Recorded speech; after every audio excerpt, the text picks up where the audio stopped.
I should have known something was wrong the moment I saw how the trees leaned toward the lodge. Not dramatically, nothing you'd notice in a photograph, but there was a subtle inward tilt to the pines and birches that crowded the gravel driveway, like they were listening.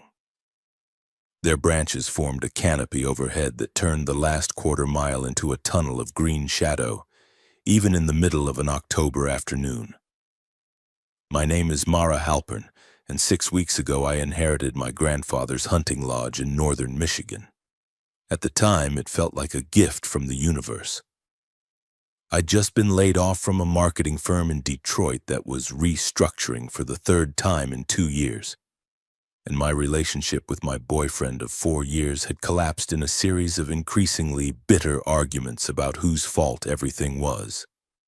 The apartment lease was in his name. I had nowhere to go and a savings account that wouldn't last through winter. Then the estate lawyer called about Blackwater Lodge. I'd been there exactly twice as a child. Brief, uncomfortable visits where my grandfather showed my cousins how to field dress a deer while my mother stood by the car, arms crossed, looking like she wanted to be anywhere else. I remembered the mounted heads on the walls, the smell of old wood and gun oil, and the way the forest seemed to swallow all sound at night. My grandfather, Raymond Halpern, had been a hard man, quiet, weathered, with hands like oak roots and eyes that rarely settled on you for long. He'd made his money in lumber in the 70s, bought the lodge as a hunting retreat, and spent his last 3 decades essentially living there alone. When he died in July, peacefully in his sleep according to the medical examiner, he left the property to whichever grandchild needs it most. The lawyer's phrasing, not mine. I drove up on a gray Thursday, my Honda Civic packed with clothes, books, and a laptop. The nearest town, Millstone, was 20 miles south, a collection of practical buildings clustered around a single intersection, the kind of place where everyone knows your business before you've finished pumping gas.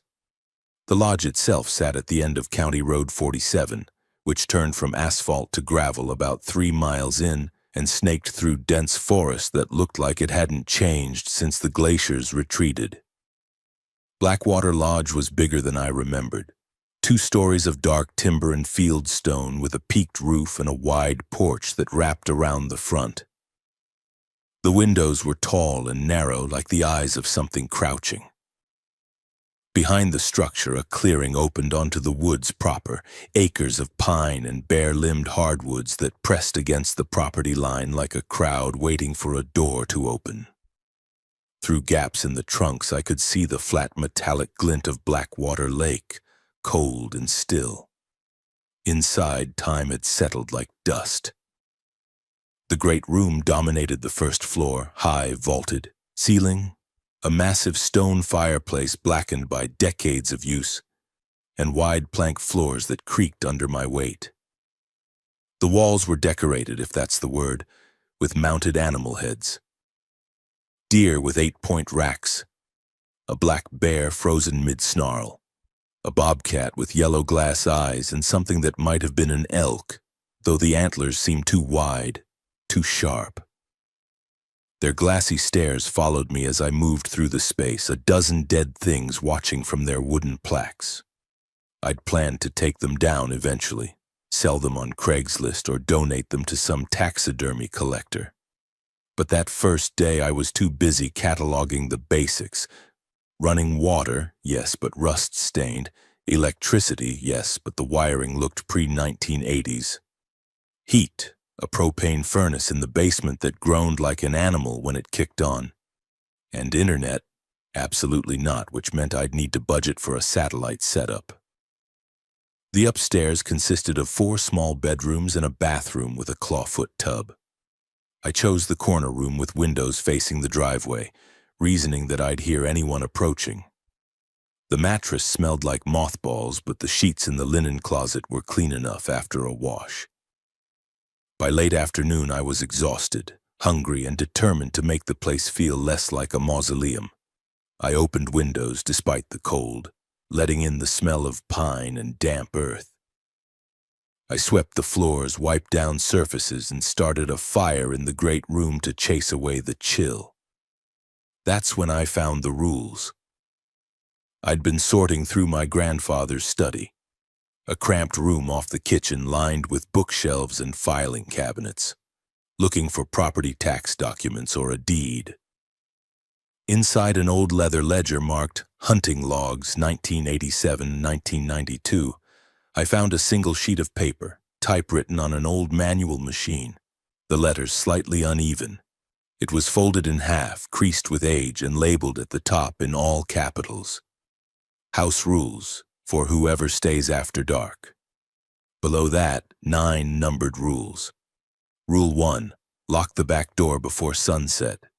If someone knocks on it after dark, you did not hear it. Rule 2, this line was crossed out, the text underneath completely obscured by thick black ink. Rule 3, do not open the curtains facing the tree line between midnight and 3 a.m., no matter what you hear outside. Rule 4, also crossed out. Rule 5, if the fireplace lights itself, do not sit facing it. Keep your back to the flames until it goes out. Rule 6, crossed out. Rule 7, if the mounted heads turn to watch you, pretend not to notice. Do not count them. Rule 8, crossed out. My first reaction was to laugh. It had to be some kind of joke, my grandfather's way of hazing newcomers, or maybe a tradition from his hunting buddies to scare city relatives. The language was too specific, too absurd. Does the fireplace light itself? Mounted heads turn to watch you? But as I stood there in the dimming light of the study, the paper trembling slightly in my hands, I felt the weight of the lodge pressing down around me. The silence was too complete. The mounted heads in the great room seemed closer than they'd been that morning. I carried the sheet out to the main room and set it on the mantel, propped against a tarnished brass candlestick. I told myself I'd ask someone in town about it. Maybe there was a history here I didn't know, some old campfire tradition. The sun was setting, the sky beyond the windows turning a deep orange red that made the tree line look black and sharp. I remembered Rule 1 almost as an afterthought. Lock the back door before sunset. I walked through the kitchen to the back entrance, a heavy wooden door with a tarnished deadbolt and a small window at eye level. The door was slightly ajar, showing a narrow view of the back clearing and the forest beyond. Cold air seeped through the gap. I pushed it shut and turned the deadbolt, more out of habit than belief. The lock clicked into place with a solid final sound. There, I said aloud, to no one. Rule followed. My voice sounded too small in the empty lodge. I made dinner from the groceries I'd brought, pasta, jarred sauce, a wilted salad, and ate at the long wooden table in the great room, the fire crackling in the hearth. The mounted heads watched from the walls, their glass eyes reflecting the flames. I tried not to look at them directly. By 10 o'clock I was exhausted. I washed the dishes, banked the fire, and headed upstairs to the corner bedroom. Through the window, the driveway was a pale ribbon in the moonlight, the trees pressing close on either side. Beyond, the forest was a solid wall of black. I was asleep within minutes. The knock came at 11:34 p.m. I know the exact time because I checked my phone the moment I woke, heart already hammering, some primal part of my brain screaming that something was wrong. 3 slow, deliberate knocks, heavy, like a fist on solid wood. From the back door, I sat up in the darkness, blankets tangled around my legs, listening. The lodge was silent except for the soft groan of old wood settling and the distant whisper of wind through the pines. Then the knock came again, 3 times, patient, deliberate. No car had come up the driveway. I would have heard it. The gravel was loud, the acoustics up here too good. No headlights had swept across my windows. The nearest neighbor was at least 5 miles away, and I hadn't told anyone I was fully moved in yet. A voice called out, muffled by the door but clear enough to understand. "Hey, Mara, it's me. You gonna open up?" Male, familiar in a way that made my chest tighten. The cadence was almost like my grandfather's, that same unhurried rural Michigan inflection, but softer, smoother, like honey poured over gravel. Too smooth. My grandfather had been dead for 4 months. I stood slowly, phone clutched in one hand, and moved to the bedroom doorway. From here I could see down the stairs to the first floor. The great room was dark except for the faint glow of embers in the fireplace. The kitchen was beyond, and past that the back door. The knock came a third time, harder now. The frame rattled slightly. "Mara." The voice again, patient but insistent. "I know you're in there, sweetheart. The door's locked. That's good, but you can let me in. It's cold out here." My hand was on the banister, one foot on the top step, before my gaze fell on the mantel below. The rule sheet just barely visible in the ember light. Rule 1. Lock the back door before sunset.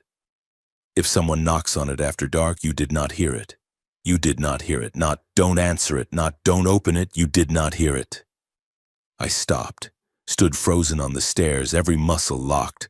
My rational mind screamed that someone could be hurt, that I should at least check, that this was ridiculous. But another part, older, deeper, whispered that the voice was wrong, that the cadence was a copy, not an original, that nothing good was on the other side of that door. The knocking came again, and this time it went on for 10 seconds straight, not frantic but rhythmic, almost playful. Testing. I forced myself to turn around, to walk back to the bedroom, to close the door and sit on the bed with my back against the headboard. I opened my phone and stared at the screen, ready to call 911, but something stopped me. What would I say? Did someone knock on my door? That they sounded like my dead grandfather? I waited. The knocking continued sporadically for another 20 minutes, sometimes at the back door, sometimes at the kitchen window, once at the front door. Each time the voice called out, shifting slightly. Sometimes it sounded like my grandfather, sometimes like my father who lived in Florida. Once it sounded like my ex-boyfriend, which was somehow the worst, but I did not hear it. I repeated that to myself like a mantra, hands clamped over my ears, eyes squeezed shut. You did not hear it. Sometime after 1 a.m. the sounds stopped. The lodge fell silent again, and eventually I drifted into a shallow, restless sleep. When I went downstairs at dawn, the back door was still locked. I checked it twice, then stepped outside into the cold morning air. A thin layer of frost covered the ground, glittering in the pale sunlight. There were no footprints on the back step, no tracks in the frost leading to or from the door. But the door frame right around the lock had fresh gouges in the wood, 4 parallel scratches, deep and deliberate, like something had dragged claws or a blade down the surface, testing the strength of the barrier. I stood there for a long time, staring at those marks, my breath misting in the cold air. The rules weren't a joke. I spent the next 3 days trying to convince myself I'd imagined it. The scratches on the doorframe were from an animal, I told myself. A raccoon, maybe, or a bear testing the door for food. The voice had been the wind, my exhausted brain conjuring familiar sounds from white noise and creaking wood. The lack of footprints meant nothing. The frost had been patchy, inconsistent. I repeated these explanations while scrubbing floors, organizing my grandfather's cluttered study, and making lists of repairs the lodge needed. I kept busy. I kept the lights on. I did not, under any circumstances, look too long at the rule sheet still propped on the mantel. But I also made sure to lock the back door well before sunset each evening. The lodge revealed itself slowly during those first days. It was a place built for function over comfort. Thick walls to keep out the cold, small windows to conserve heat. a layout that prioritized the great room and its massive fireplace as the heart of the structure. My grandfather's belongings were everywhere: rifles in a locked cabinet, shelves of hunting magazines dating back to the 70s, boxes of ammunition and camping gear in the basement. The kitchen pantry still held canned goods with expiration dates from 3 years ago. In the study, I found more ledgers, decades of meticulous records documenting every deer taken, every duck shot, every fish caught. My grandfather's handwriting was precise, almost mechanical, noting dates, times, weather conditions, and locations with scientific detachment. But as I flipped through the older books, I noticed the entries changing. The handwriting grew shakier. Notes became less about hunting and more about observations. November 12, 1994, heard whistling from the north tree line, 2:47 a.m. No wind. Investigated at dawn. No tracks. March 3, 1998. Deerhead in Great Room, 8-point buck, 1989, was facing east this morning. I mount them facing west, always west. October 30th, 2001. Something knocked on the cellar door from the inside. Cellar was empty when I checked. Reinforced the lock. I told myself these were the rambling observations of an old man spending too much time alone, his mind playing tricks in the isolation.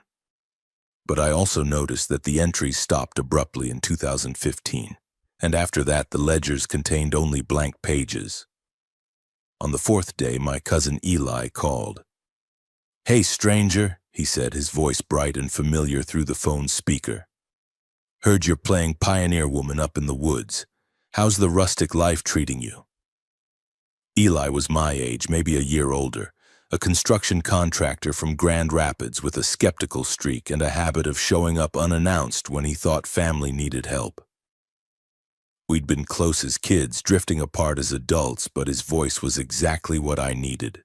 Normal, grounded, unimpressed by ghost stories. "It's quiet," I said, which was true, "and cold, and full of dead animals staring at me." He laughed. "Yeah, Uncle Ray was big on the trophies. Listen, I've got a few days off next week. Thought I'd drive up, help you patch whatever's falling apart. Old places, like that, always need work." I hesitated. Part of me wanted company desperately. Another living person to fill the silence, to make the lodge feel less like a mausoleum. But another part, the part that had sat in the dark listening to something pretend to be my grandfather, wondered if bringing Eli here was a good idea. "You sure?" I asked. "It's kind of in the middle of nowhere." "Mara, I've worked on hunting camps from Marquette to Muskegon. I'm sure I can handle your grandfather's place. Besides, you shouldn't be out there alone." The way he said it, like I was being silly, like the danger was isolation rather than something else, made my decision. "Okay," I said. "Yeah, that'd be great." He arrived on a gray Saturday morning, his truck rattling up the gravel driveway with toolboxes and lumber strapped in the bed. He was dressed for work: flannel shirt, canvas jacket, boots caked with dried mud. When he climbed out and looked up at the lodge, he let out a low whistle. "Man, this place is straight out of a horror movie," he said, grinning. "You know that, right?" "I'm aware," I said. He spent the afternoon fixing small things: a loose railing on the porch, a window that wouldn't latch properly, a section of gutter that had pulled away from the roof line. I made sandwiches and coffee, and we ate on the porch, watching the wind move through the trees. It felt almost normal. That evening, as the sun began to set and shadows stretched across the clearing, I showed him the rule sheet. He read it in silence, standing by the fireplace, then looked up at me with a mixture of amusement and concern. "You're not buying this, right?" he asked. "I don't know," I admitted. "Some weird things have happened." "Like what?" I told him about the knocking, the voice, the scratches on the doorframe. As I spoke, I watched his expression shift from curiosity to skepticism. "Mara," he said gently, "you just moved into a remote lodge by yourself after a shitty year. Your brain's going to play tricks on you. That's just how isolation works. And the scratches? This place is surrounded by wildlife. Hell, you probably have a family of raccoons living in the crawl space. It didn't sound like the wind, I said. It never does. He tapped the rule sheet. Your granddad was a storyteller. He probably wrote these after one too many whiskeys trying to spook his hunting buddies. My dad told me stories about the pranks they'd pull on each other. Fake tracks, recordings of weird sounds, all that shit. This is just more of the same. He turned to look at the mounted heads lining the walls, their glass eyes catching the lamplight. These are dead, he said, tapping the plaque under a large buck. Wood and bone. They're not watching you, they're not turning around, it's your mind making patterns out of nothing. I wanted to believe him. God, I wanted to believe him.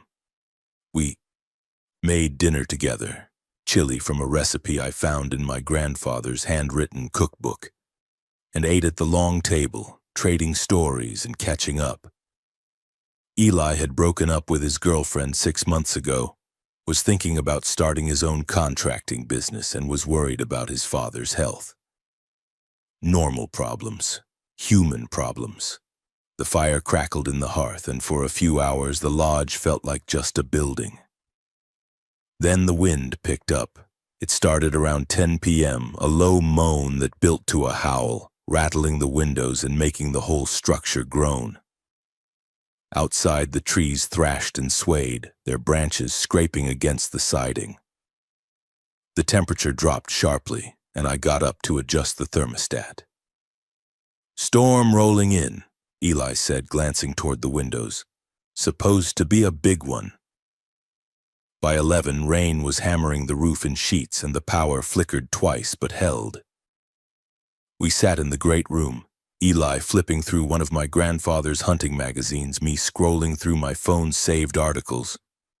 No signal, but I downloaded a bunch before leaving Detroit. I didn't notice when Eli put the magazine down and stood up. I didn't notice when he walked toward the windows. I looked up just as he reached for the heavy curtain facing the tree line, the one that covered the wide picture window looking out toward the forest and the lake beyond. "Eli, don't," but he'd already pulled it aside. The curtain slid back with a soft hiss of fabric on rod, revealing the window and the darkness beyond. At first there was nothing, just black glass reflecting the warm lamplight of the great room, our own faces staring back like ghosts. The rain streaked down the pane in rivulets, distorting everything. Eli leaned closer, cupping his hands around his eyes to block the interior light. "Thought I heard something out there," he muttered, "like a whistle." I stood frozen, the rule sheet burning in my memory. Rule 3, do not open the curtains facing the tree line between midnight and 3 a.m., no matter what you hear outside. "Eli, close it," I said, my voice tight. "Please." "It's not even midnight," he said, not turning around. "And it's just a window, Mara." He was right. The old farmhouse clock above the mantel read 11:47 p.m. 13 minutes to spare. But something about the way he'd said whistle made my skin crawl. I hadn't heard anything over the storm.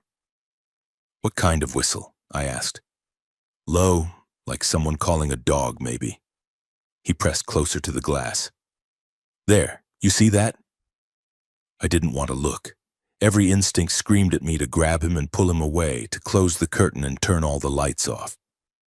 But I also couldn't leave him there alone. I crossed the room and stood beside him, forcing myself to look out into the storm-lashed darkness.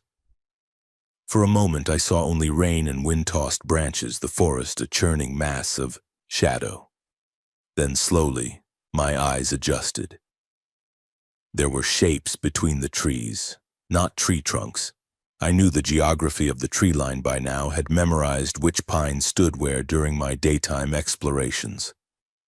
These were different, taller, narrower, too evenly spaced, and they were standing perfectly still despite the wind. "You see them?" Eli whispered. I nodded, unable to speak. One of the shapes moved, not swaying with the trees but deliberately gliding forward through the underbrush until it reached the edge of the clearing. The rain seemed to pass through it rather than around it, and where the faint light from the lodge windows reached it, I could see nothing. A void, a space where darkness was thicker, more present.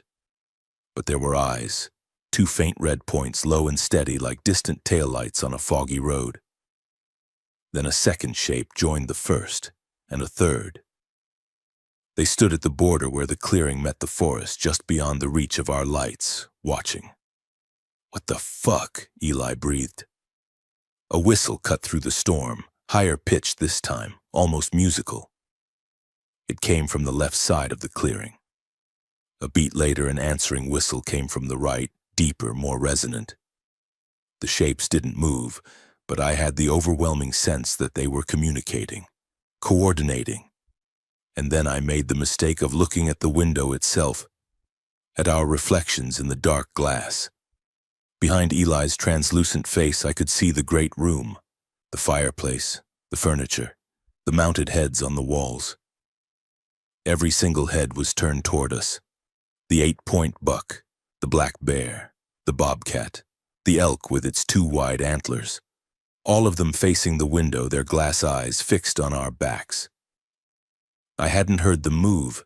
There had been no sound of wood scraping on wood, no creak of old mounting hardware. But they had moved. "Eli," I said very quietly, "we need to close the curtain now." "Yeah," he said, his voice hollow. He'd seen them too. I could tell by the way his reflection had gone pale, the way his hand was trembling against the glass. He reached for the curtain, but before he could grab it, the light surged, flaring painfully bright for 2 seconds, then snapped back to normal. In those 2 seconds, the shapes outside rushed forward, not running, not walking, rushing, closing the distance between the tree line and the window in a movement too fast to track, too fluid to be natural. By the time the lights returned to normal, they were pressed against the glass, so close that I should have been able to see details. But there were no details. Just darkness. Just those red eyes now at eye level, burning with an intelligence that was ancient and utterly alien. And then very slowly one of them raised what might have been a hand, long, too many joints, and tapped on the glass. 3 times. Patient. Deliberate. The same rhythm as the knocking from my first night. Eli made a sound I'd never heard from him before, something between a gasp and a sob, and yanked the curtain closed. The fabric swung shut, blocking our view. We stood there in the sudden isolation of the great room, breathing hard, neither of us speaking. "Did you?" he started. "Yes." "And the heads?" "Yes." He turned slowly, as if afraid of what he'd see. I turned with him. The mounted heads were all facing forward again, exactly as they'd been positioned when we first sat down. The buck is looking slightly left. The bear is looking right. The bobcat stared at some point near the door. Normal. Still. Utterly lifeless. "I need a drink," Eli said. I found a bottle of bourbon in my grandfather's study, half empty, dusty, but unopened for who knows how long. We sat at the kitchen table as far from the windows as we could get and passed it back and forth without speaking. Outside, the storm raged. Inside, the lodge was silent except for the soft groan of old wood and the occasional pop from the fireplace. Around midnight, we heard it. A sound like something heavy dragging itself around the perimeter of the lodge, not walking. Dragging, scraping against the foundation stones, pausing at each window, then moving on. It circled 3 times, then stopped. Eli looked at me with red-rimmed eyes. "I'm sorry," he said. "You were right. This place is... something's wrong here." "Yeah," I said. "What did your grandfather know?" "I don't know, but I'm going to find out." We didn't sleep that night. We sat in the kitchen with every interior light on, The rule sheet spread on the table between us and waited for dawn.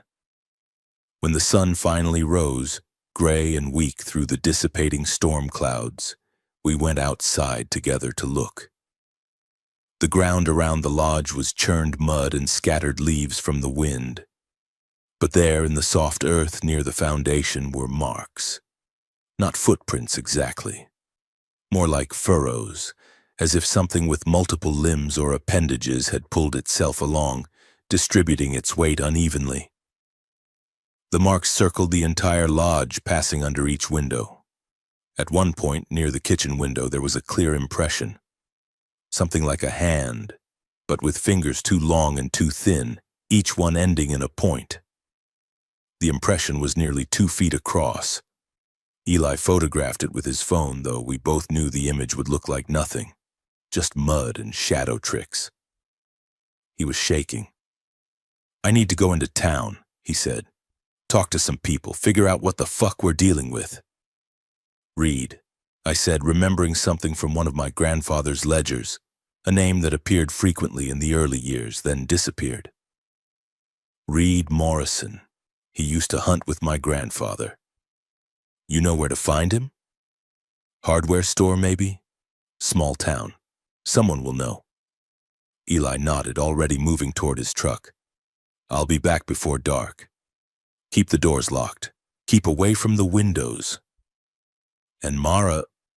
He looked back at me, his face serious in the pale morning light. "Don't go outside alone." After Eli left, the lodge felt even emptier than before.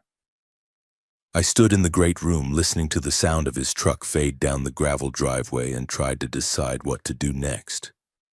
Every rational impulse told me to pack my things and leave, follow Eli into town, find a motel, put this place in the rearview mirror, and never look back. But something kept me rooted. Maybe it was stubbornness. Maybe it was the fact that I had nowhere else to go, no money for rent, no job waiting. Or maybe it was something else. A need to understand what my grandfather had lived with all those years, alone in this place, following rules he'd written in exchange for survival. Everyone was written in exchange for someone I couldn't bring back. That line from his letter kept echoing in my head. I made coffee and forced myself to eat something, then returned to the study. If my grandfather had left answers, they'd be here, buried in decades of accumulated records. I started with the filing cabinets. The top drawer held property documents, tax records, receipts for repairs and equipment. Mundane paperwork that told the story of a man maintaining an aging building. But the bottom drawer was different. It was locked, the small keyhole tarnished with age. I searched the desk until I found a ring of old keys in the back of a drawer, tucked under a stack of yellowed envelopes. The third key fit. Inside were 3 items: a leather-bound journal, thick and worn with no title on the cover; a manila envelope containing old Polaroid photographs, maybe 30 or 40 of them, held together with a rubber band that crumbled when I touched it; a sealed letter addressed in shaky handwriting, "To whoever lives here next." I started with the journal. The first entry was dated September 15, 1973, just after my grandfather bought the property. The handwriting was confident, the tone optimistic. "Close the lodge today. Sally thinks I'm crazy, but I've been wanting a place like this since I was a kid. Good hunting land, private lake, far enough from civilization to have some peace." The realtor mentioned the previous owner moved out suddenly, left most of the furniture. Better for me. Means I can move in right away. The entries continued in that vein for months. Weather observations, hunting successes, notes about repairs and improvements. My grandmother appeared occasionally. Sally visiting for a weekend. Sally complaining about the mounted heads. Sally saying the place gave her the creeps. Then, in January 1974, the tone shifted. "Heard something strange last night. Woke around 2 a.m. to what sounded like someone walking on the porch. Heavy footsteps, deliberate. Got my rifle and checked. No one there, no tracks in the snow. Fresh powder had fallen around midnight and the porch was covered. Nothing. Sally says I imagined it. A week later, the walking again. This time I watched from the window, saw nothing but the sound was clear. Back and forth across the porch for 10 minutes, then stopped at the front door. Whatever it was stood there for a long time. I could feel it waiting. More entries followed, each documenting strange occurrences, knocking at odd hours, whistling from the woods, the sensation of being watched. My grandfather's responses grew more methodical, more investigative. He started keeping detailed records of every incident, noting times, locations, and weather conditions. Then came March 1974. Brought Jim Carver and Tom Reed up for a weekend hunt. Didn't tell them about the noises. Figured they'd think I was cracking up. Saturday night, Jim went out on the back porch for a smoke around 11 p.m. Came back in white as a sheet. Said someone had called his name from the trees. Asked him, "You gonna come out here, Jim?" In a voice that sounded like his ex-wife. Jim hadn't told any of us he'd gotten divorced. We spent the rest of the night inside. In the morning, found a deer carcass in the clearing, a fresh kill, throat torn out, but no tracks around it. Not ours. The meat was wrong. Tom, who's been hunting for 40 years, said he'd never seen anything like it. Said the tissue looked restructured, like something had tried to put it back together wrong. Jim won't return my calls. I flipped through more pages, watching my grandfather's understanding evolve. He started researching the property's history, talking to old-timers in Millstone and digging through county records. He discovered that Blackwater Lodge had been built in 1921 as a private hunting club, abandoned in 1967 after several members disappeared during a winter hunt. The official report called it a snowstorm tragedy, but local rumors told different stories. Stories about things in the woods that wore human faces. Stories about whistling that sounded like music until you got close enough to hear the words. Stories about a standing rule among the old logging camps. Never under any circumstances answer when something calls your name after dark. My grandfather started compiling rules based on his own experiences and the stories he'd gathered. The earliest version of the list appeared in 1978. Rule 1. Lock all doors at sunset. Do not answer knocking after dark. Rule 2. Never let the fire go out completely between November and March. Rule 3. If you hear your name called from the forest, do not respond. The list evolved over the years as new situations arose. Some rules were crossed out and revised. Others were added in increasingly shaky handwriting. By the 1990s, the list had stabilized into the version I'd found, with certain rules heavily redacted, crossed out so thoroughly that the original text was impossible to read. I wondered what had happened to make him hide those particular rules. The journal entries grew more paranoid as the years progressed. November 1989. Sally refuses to visit anymore, says the heads watch her. Says she saw one of them blink. I tell her it's the lighting, the fireplace making shadows, but I know what she saw. They do watch. They learn. I think they're connected somehow, like windows or cameras. Something out there uses them to see inside. March 1992. Found Tom Reed's truck in town. He'd driven up to visit without calling ahead. I was out checking traps. When I got back, his truck was in my driveway, driver's door open, keys in the ignition. No Tom. No note. Found his rifle on the back porch, barrel pointing at the woods. His coffee mug was still on the porch rail, half full, still warm. I drove to his house that night. Tom answered the door. Said he'd never been to the lodge, had been home all day. Showed me his truck in his garage, same make, same model, same license plate. Said maybe I should take a break from that place. I know what I saw.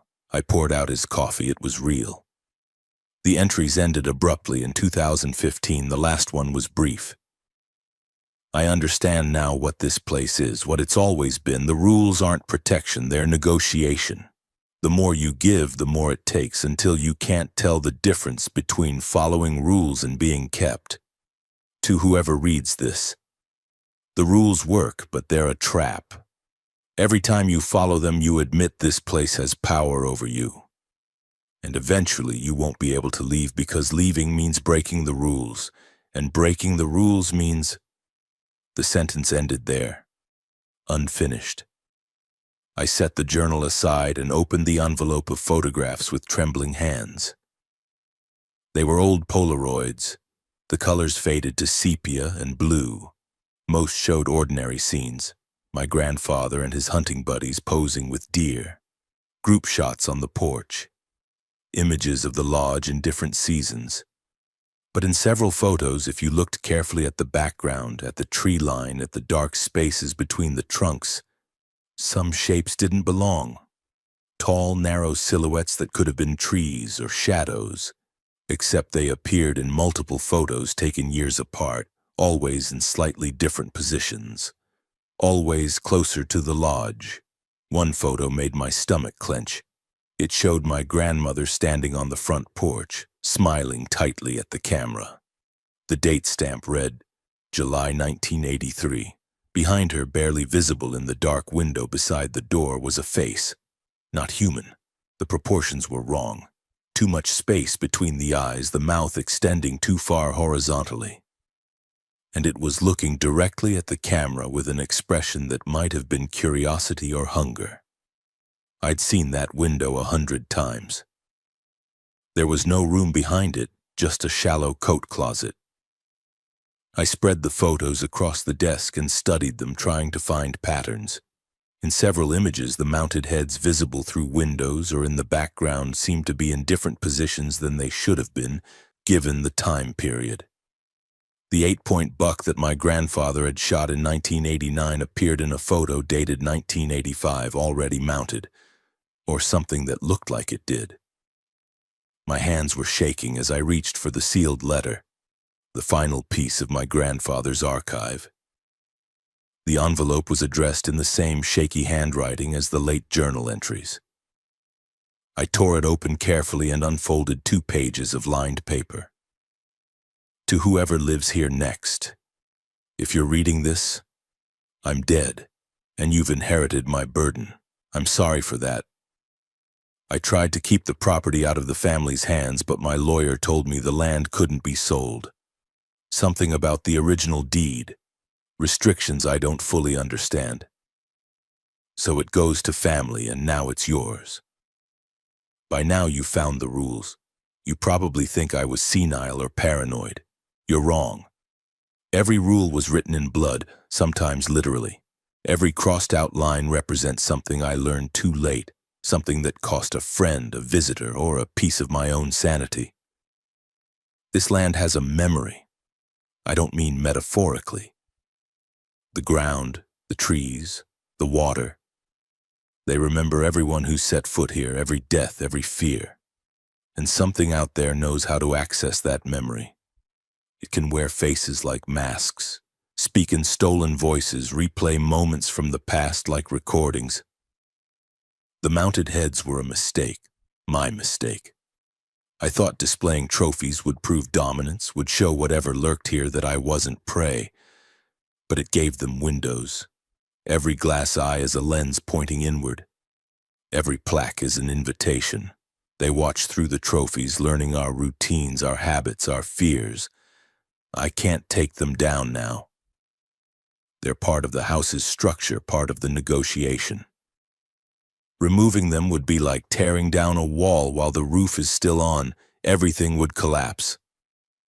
The rules aren't protection, they're tribute. Every time you lock a door, close a curtain, turn your back to the flames, you're acknowledging their power. And the more you acknowledge them, the more real they become, until you can't remember what life was like without them. I've lived here for 40 years following these rules, and I'm tired, so tired. I can't leave. Tried 3 times in the 90s, made it as far as Ohio once. But the rules followed me. I'd hear knocking in hotel rooms, see the shadows between trees wherever I stopped. The only place I could rest was here, where the rules were established, where the negotiation was clear. My advice: leave now. Sell the property, burn it down, let the county take it for back taxes. I don't care. Just don't stay, don't follow the rules, don't negotiate. But if you're still reading this, you've already stayed at least one night. You've already followed at least one rule, and if that's true, then you're starting to understand what I'm talking about. You're starting to feel it, the weight of attention from the trees, the sense that the walls are listening. The understanding that you're not alone here and maybe never will be again. If you can't leave, then follow the rules exactly. Don't innovate.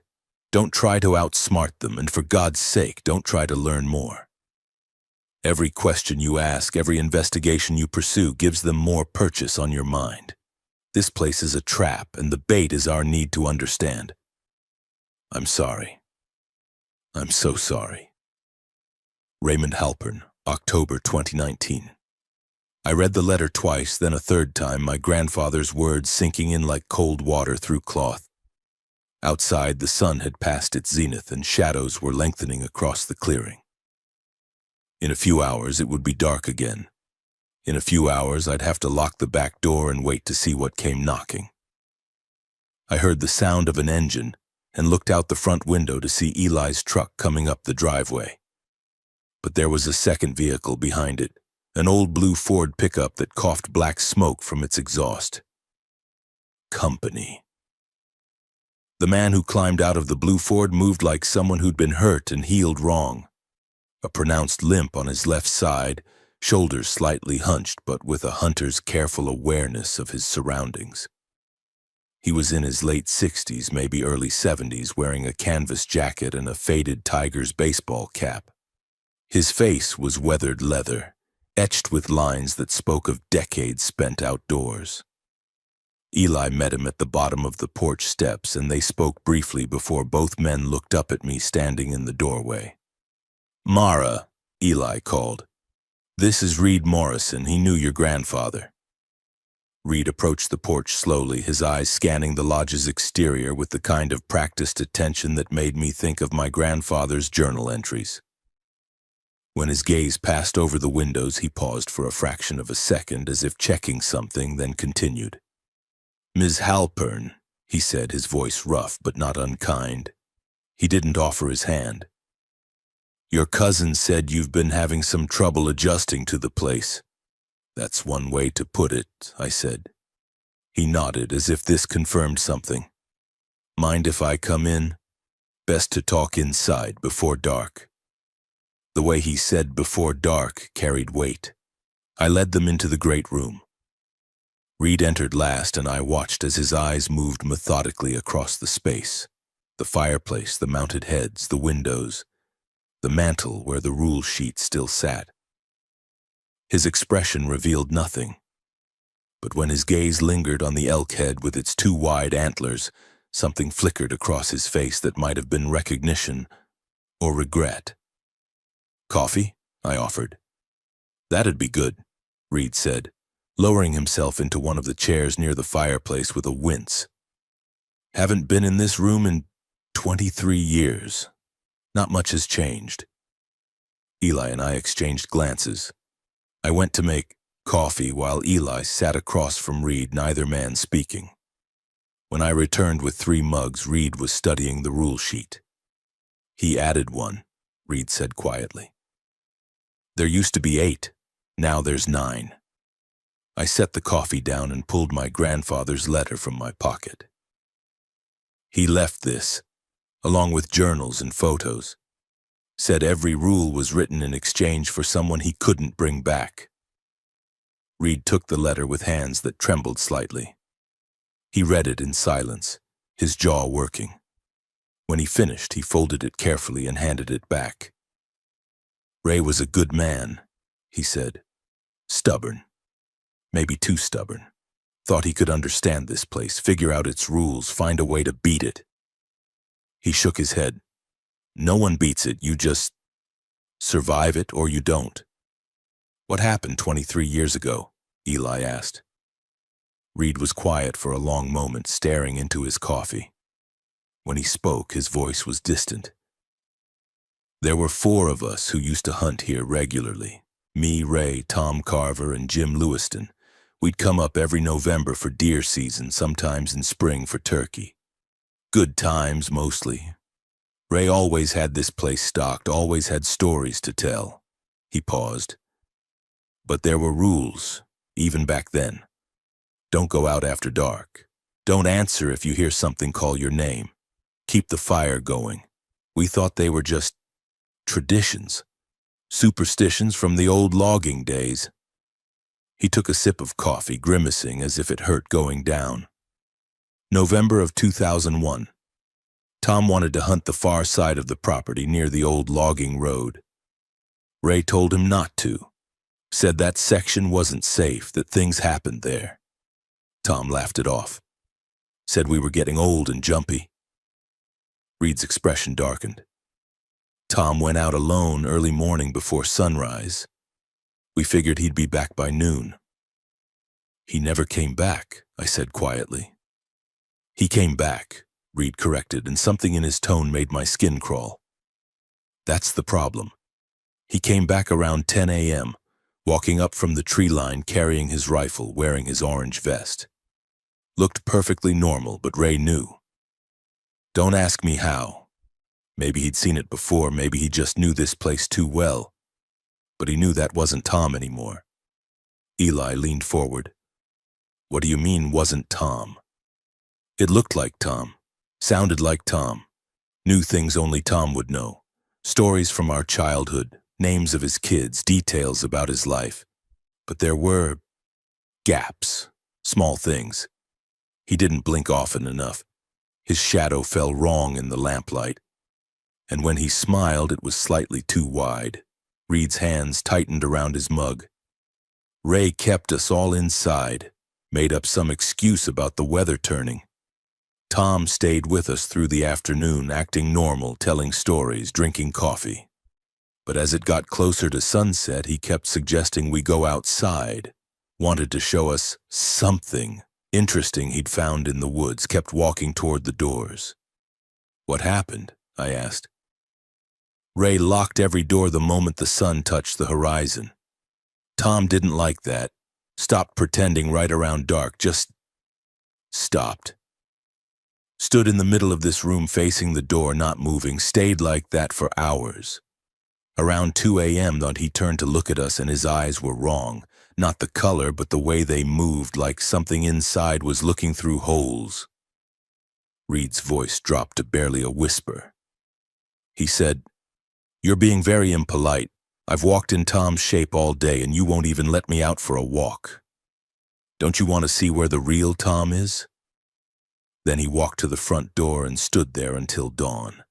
When the sun came up, he just collapsed, like a puppet with cut strings.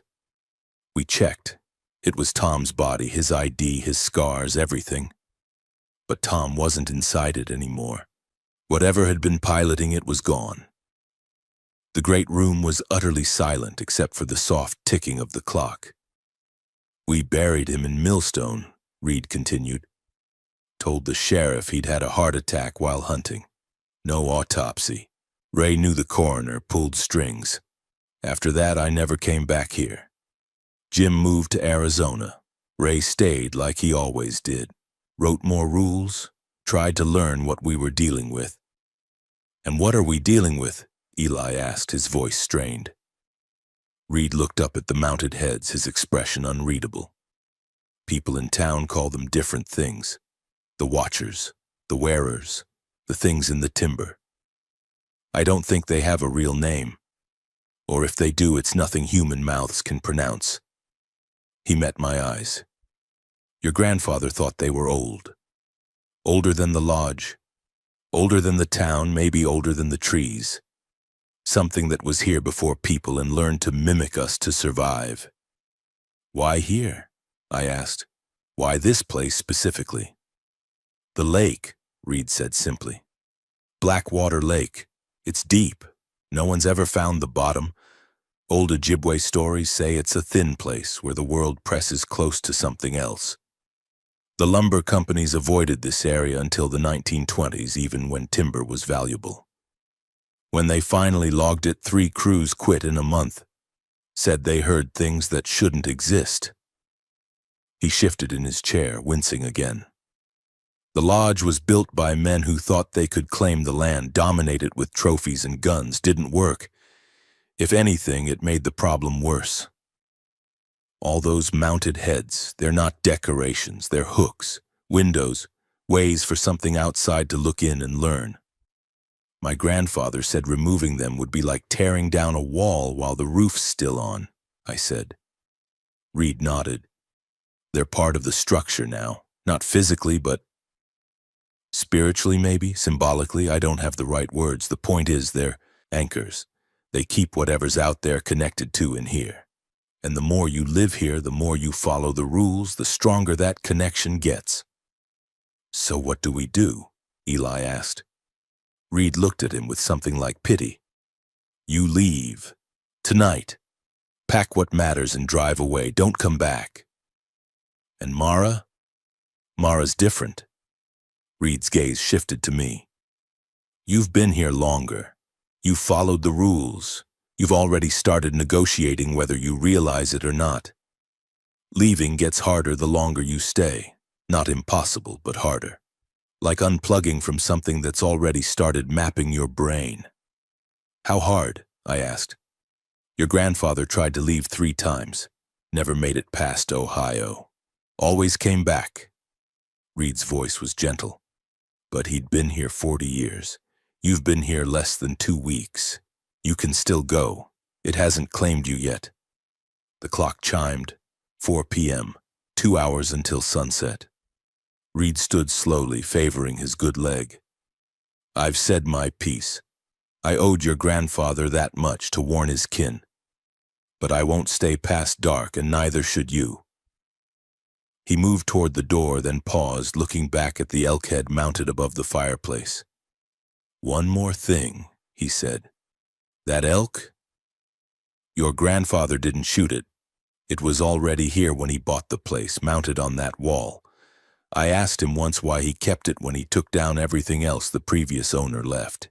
He said, because it was here before me and it'll be here after. Some things you don't take down.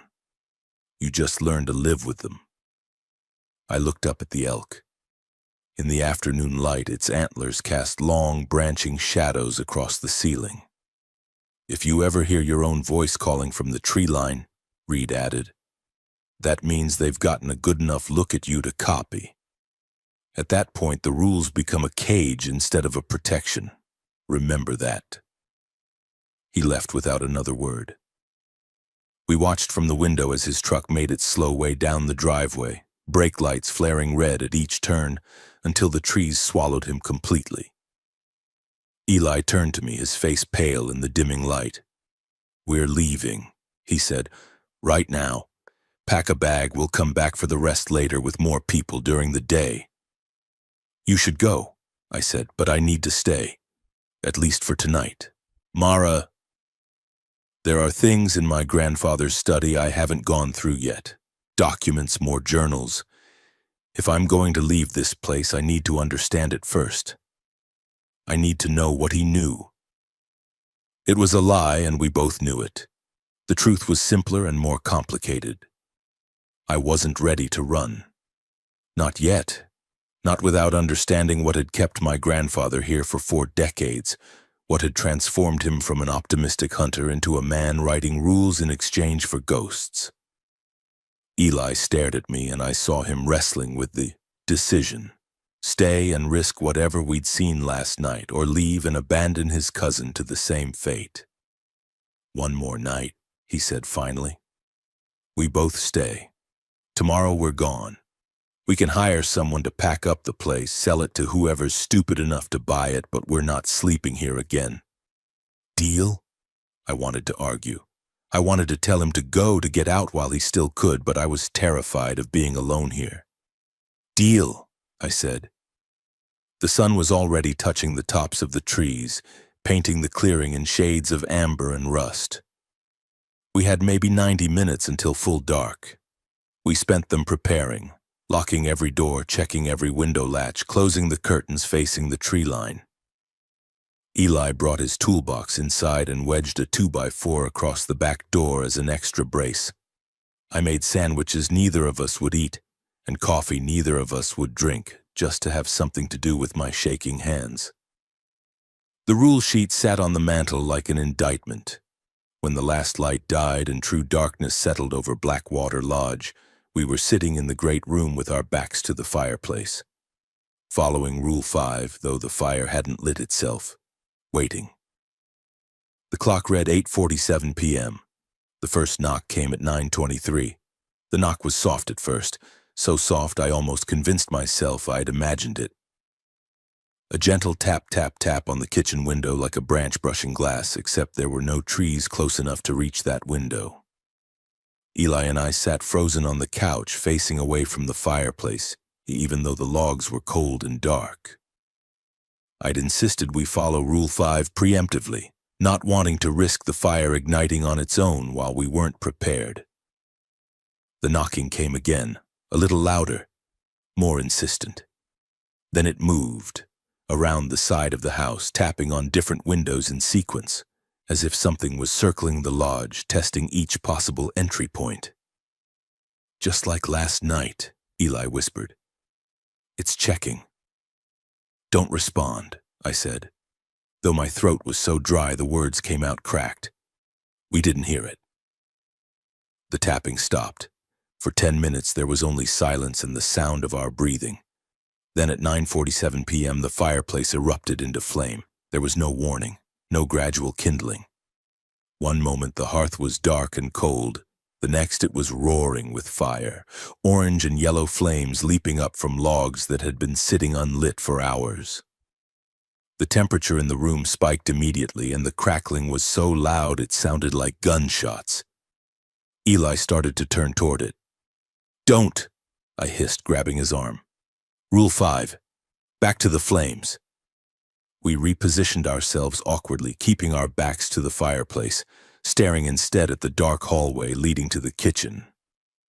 The light from the fire threw our shadows long and distorted against the wall, and the mounted heads surrounding us seemed to lean in closer, their glass eyes reflecting the flames. The heat was intense, almost unbearable. Sweat began to bead on my forehead and neck. Every instinct screamed at me to turn around to check the fire, to make sure it wasn't spreading to the floorboards or the furniture. But I kept my eyes forward. "Mara," Eli's voice was strange, soft, dreamy. "Do you hear that?" "Hear what?" "The fire. It's talking." I listened. At first I heard only the normal sounds of burning wood, pops, hisses, the rushing roar of combustion. But then underneath I caught something else. A rhythm. A pattern to the crackling that almost sounded like words. "Don't listen to it," I said. But Eli was already shifting, his posture relaxing, his head tilting slightly as if to hear better. In the firelight, his shadow on the wall moved wrong, twitching, elongating, its edges fuzzy like smoke. "It sounds like my dad," he said distantly. "He's calling me. Says he needs help with something." Eli's father had died 2 years ago. Heart attack while mowing the lawn. "Eli, no." But he was standing now, turning toward the fireplace with slow, dreamlike movements. His face, when I glimpsed it in profile, was slack, his eyes unfocused and glittering with reflected flames. "He says it's okay," Eli murmured. "Says I should come see. Says Grandpa Ray's out there too, and Tom, and they're all waiting for us. They want to show us what they've been hunting all these years." I shot to my feet and grabbed his shoulders, trying to physically prevent him from looking directly into the fire. He was stronger than I, but his movements were sluggish, uncoordinated, as if he were moving through water. "Eli, listen to me. Your dad isn't out there. It's not real. It's the fire. It's this place. It's trying to trick you." "No," he said and smiled. It was his smile, but wrong, too wide, too knowing. No, you don't understand. They're not trying to trick us. They're inviting us. They want us to join the hunt. Doesn't that sound good? Doesn't that sound better than being afraid all the time? I looked into his eyes and saw something looking back that wasn't entirely Eli. The fire popped loudly behind us, and for just a second I smelled something that wasn't wood smoke. Something organic and rotten, like meat that had been left too long in the sun. This was the choice. Let Eli look into the fire and risk losing him to whatever was speaking through it, or physically force him away, possibly hurt him. Definitely break whatever trance he was falling into. I chose action. I hooked my leg behind his knee and pushed, using his own off-balance weight against him. We both went down, sprawling across the old rug in front of the couch. I scrambled on top of him, using my weight to pin him face down, his back to the fire. "I'm sorry," I gasped. I'm sorry." Eli thrashed once violently with a strength that shouldn't have been possible for someone his size. Then he went completely still. For a horrible moment, I thought I'd hurt him. Then he sucked in a huge, shuddering breath and started to cough. "What?" He twisted to look at me, and his eyes were clear again, confused and frightened. "What happened? Why am I on the floor?" "You looked at the fire," I said, climbing off him. You weren't yourself." Behind us, the flames in the fireplace began to die down rapidly, collapsing from a roar to a whisper in seconds. The heat dissipated as if a window had been opened to winter air. Eli sat up slowly, cradling his head. "I heard my dad's voice," he said quietly. It sounded so real. He was telling me everything was okay, that I should come see something beautiful. His voice cracked. I believed him. I helped him back onto the couch. We sat together in the dimness. The fire had gone out completely now, leaving us with only the lamps, neither of us speaking.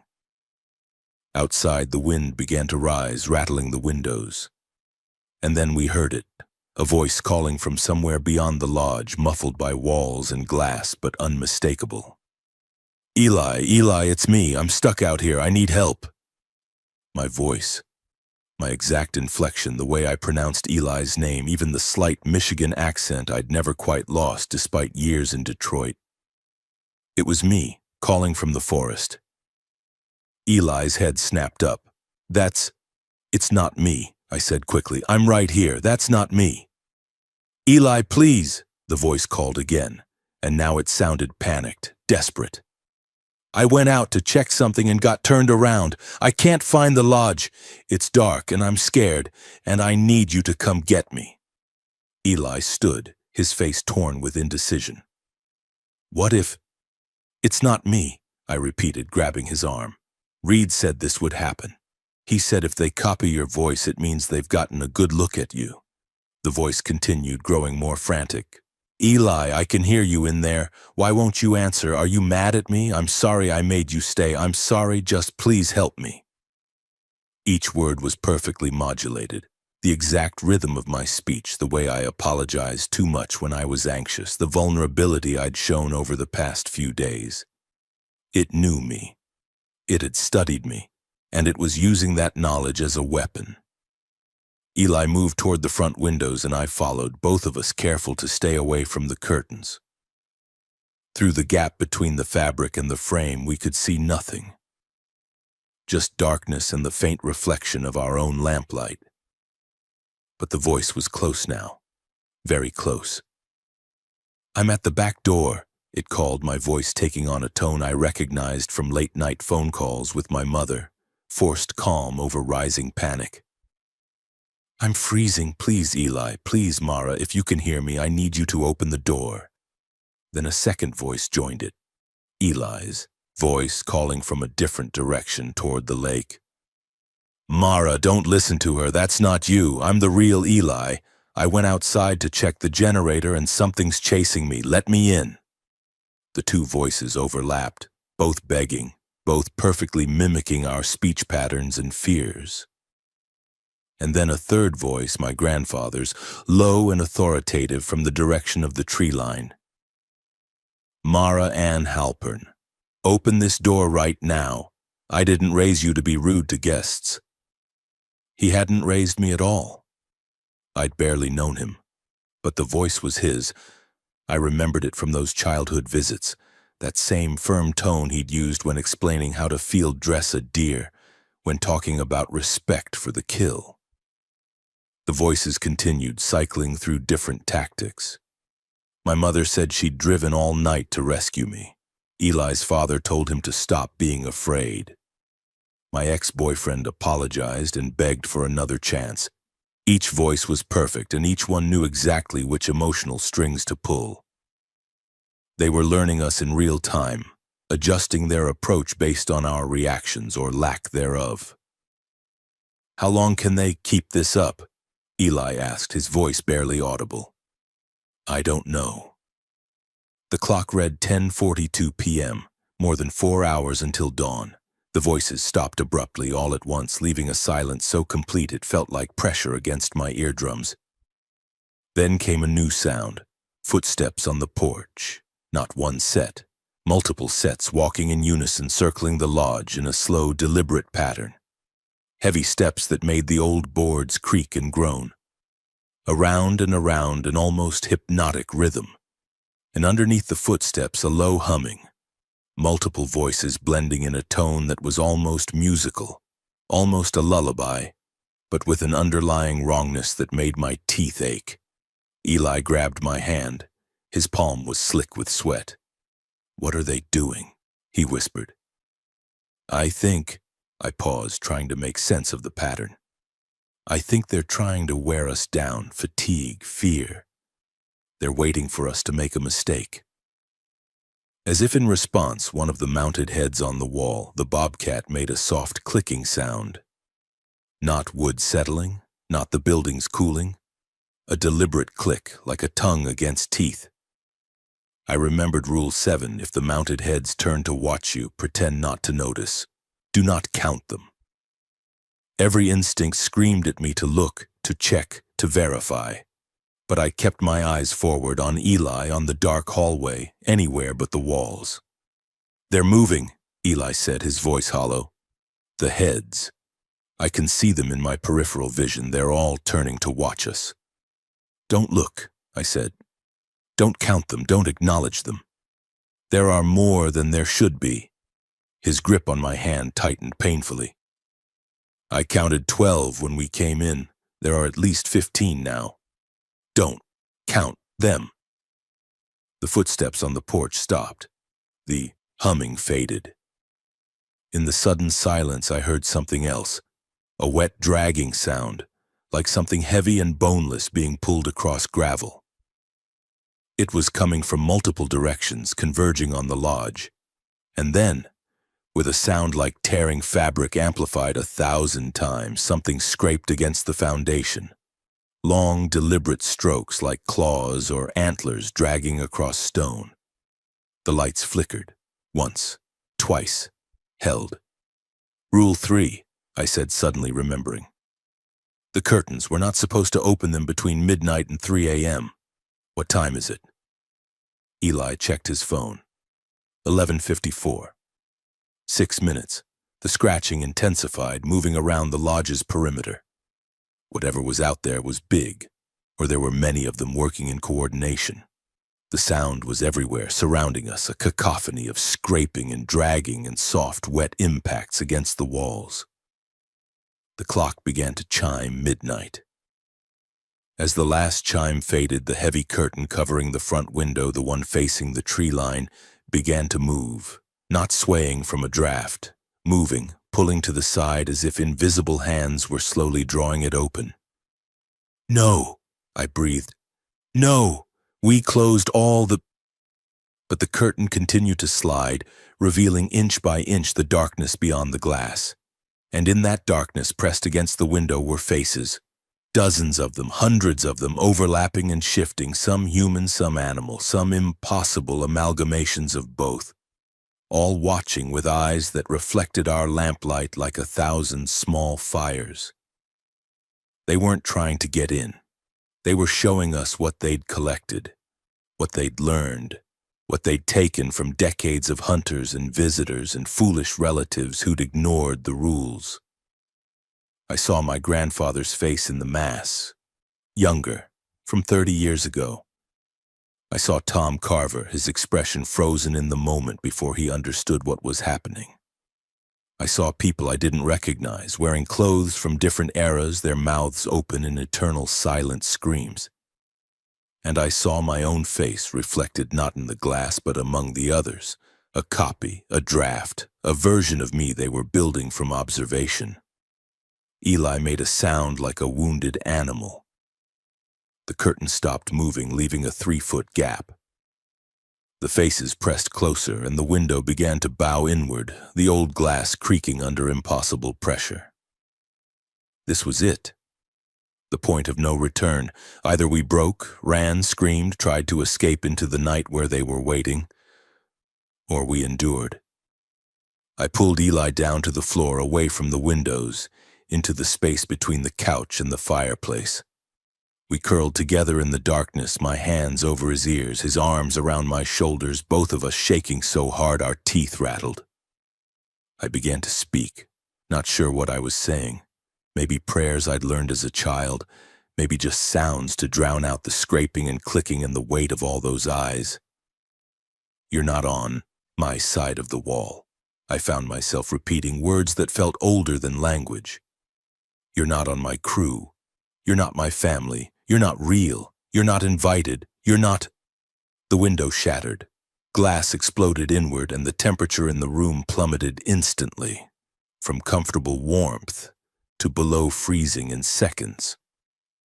My breath misted white, and frost began forming on the interior walls with unnatural speed, creeping across the plaster like fast-motion footage of ice spreading.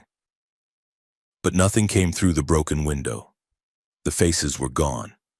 The pressure was gone. There was only the jagged hole where the glass had been, cold wind pouring through, and the distant sound of the trees thrashing in the sudden gale. Eli and I remained frozen on the floor, waiting for something, anything, to reach through that opening. Nothing did. Why? Eli started, then stopped, as if afraid speaking would invite disaster.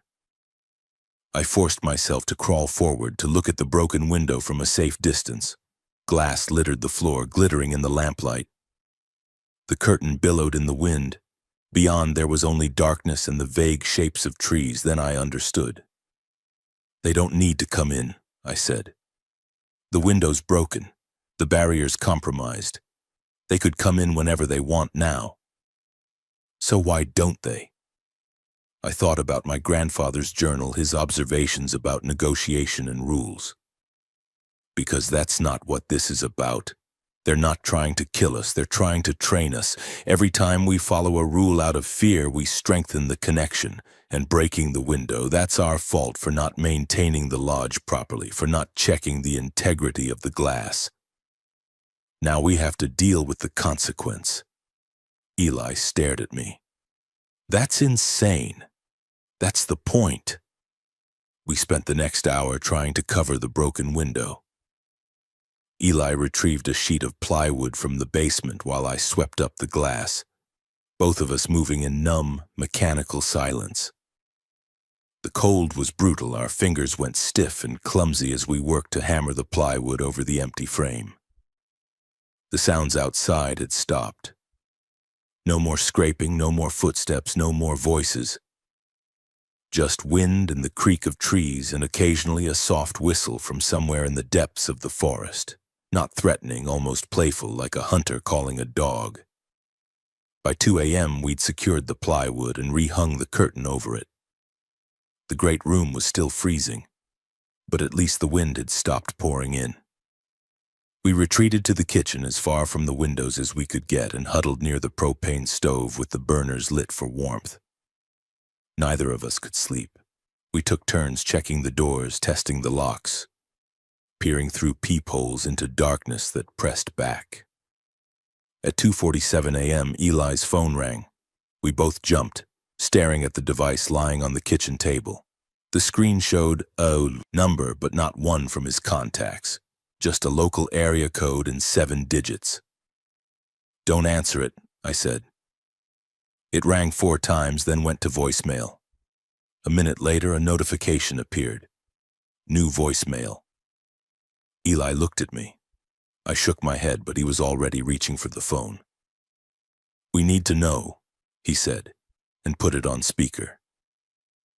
The voicemail played, and my grandfather's voice came through the tinny speaker. "Raymond Halpern is calling for Mara. Found some information you might want about the property. Give me a call when you can. Numbers on the deed paperwork." The message ended. The phone screen showed the call had come in at 2:47 a.m. The date was correct. But my grandfather had been dead for 4 months.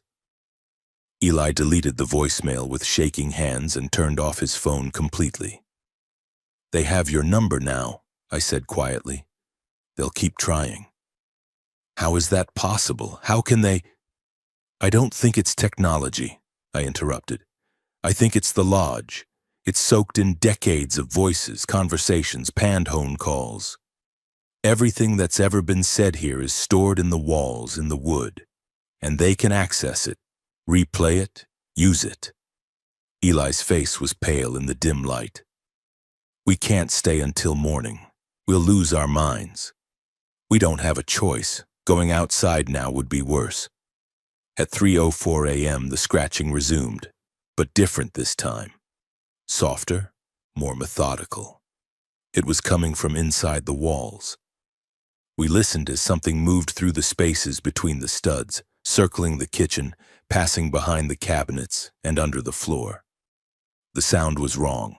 Too fluid, too continuous, like water flowing through pipes, except made of something solid. The refrigerator hummed to life with a click, and in the sudden additional noise I almost missed the sound of the basement door's lock turning. Almost. "Eli," I whispered. The basement. The door was at the end of the hallway, just visible from where we sat. As we watched, the doorknob turned slowly, smoothly, and the door swung open 6 inches. Nothing emerged. The darkness beyond was absolute. Our lights didn't penetrate it at all, as if the basement had become a solid wall of black. Then a voice drifted up from below. My voice, but younger, maybe 16 years old. "Grandpa, are you down there? Mom sent me to get you for dinner." A memory. I'd said those exact words on my second visit to the lodge when I was a teenager, and my grandfather had disappeared into the basement during a family gathering. The voice repeated the phrase like a recording stuck in a loop, getting slightly slower and more distorted each time until it didn't sound like speech anymore. Just a series of sounds shaped like words. The door swung wider. "Close it," Eli said. "We have to close it." But neither of us moved. The basement had never been in the rules. No prohibition against going down there. No warning about keeping the door closed. Which meant either it hadn't been a problem when my grandfather wrote the rules, or he deliberately omitted it, or it was one of the crossed-out rules we couldn't read. The distorted voice loop stopped.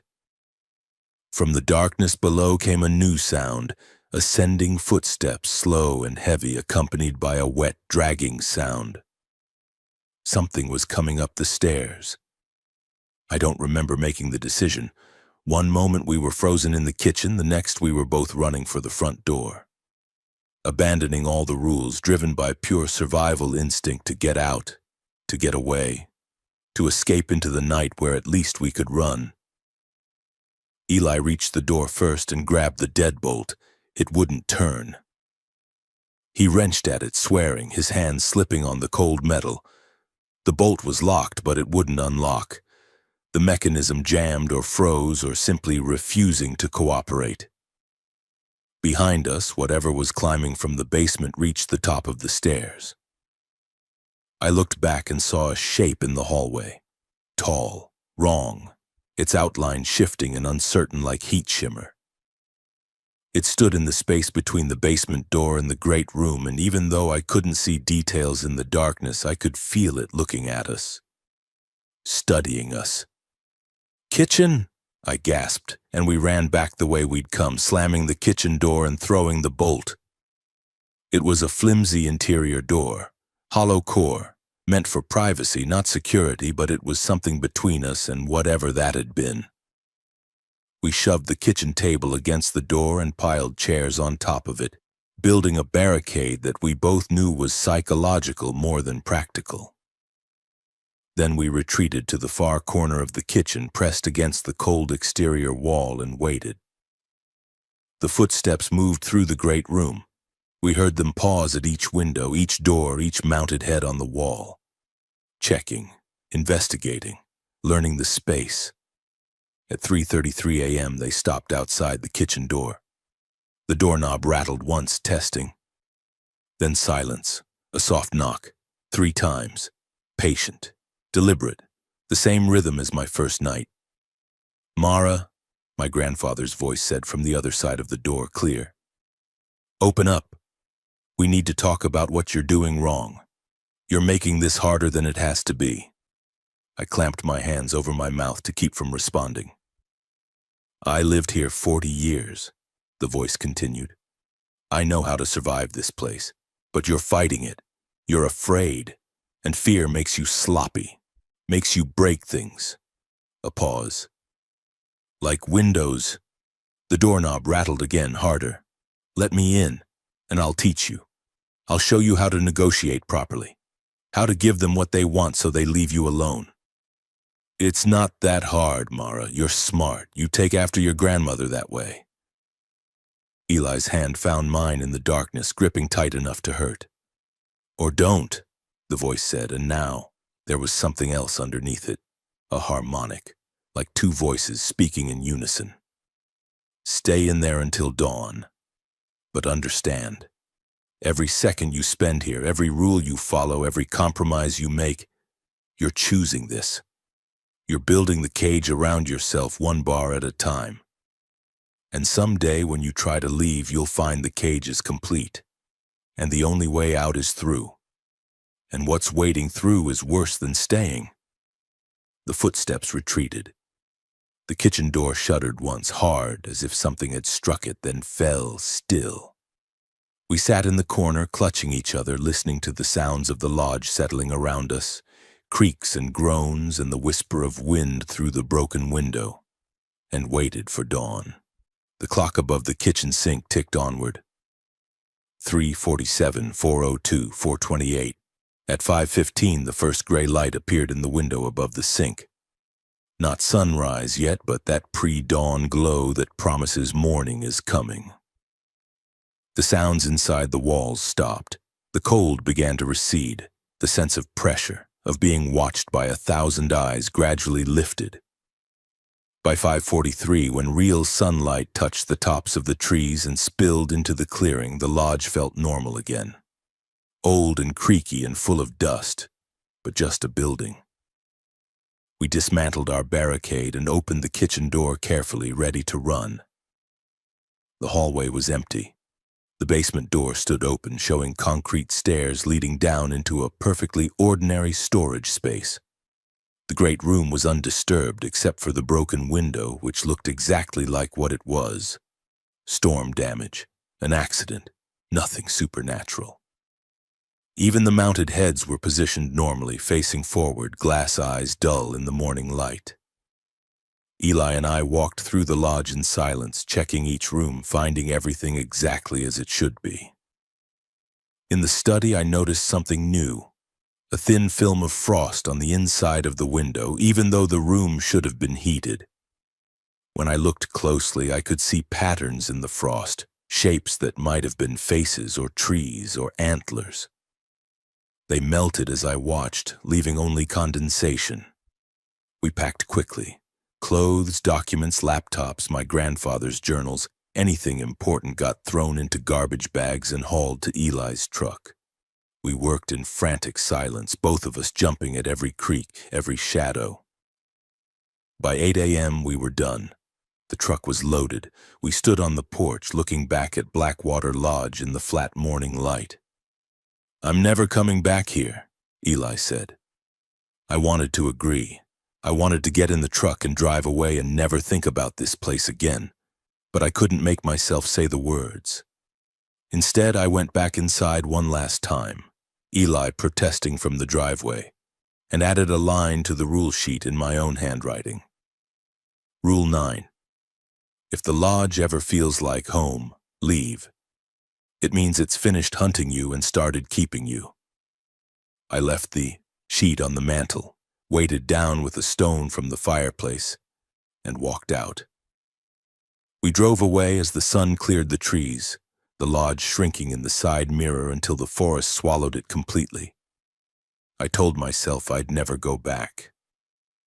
For 3 weeks I stayed with Eli at his apartment in Grand Rapids, sleeping on his couch, spending my days applying for jobs and trying to pretend the lodge had been a bad dream. Eli didn't talk about what we'd experienced. He'd thrown himself into work, taking extra contracts, staying busy from dawn to late evening. When he was home, he drank more than usual and kept all the lights on. Neither of us discussed what we'd heard and seen. It was as if we'd made an unspoken pact. If we didn't acknowledge it, it couldn't follow us, but I knew better.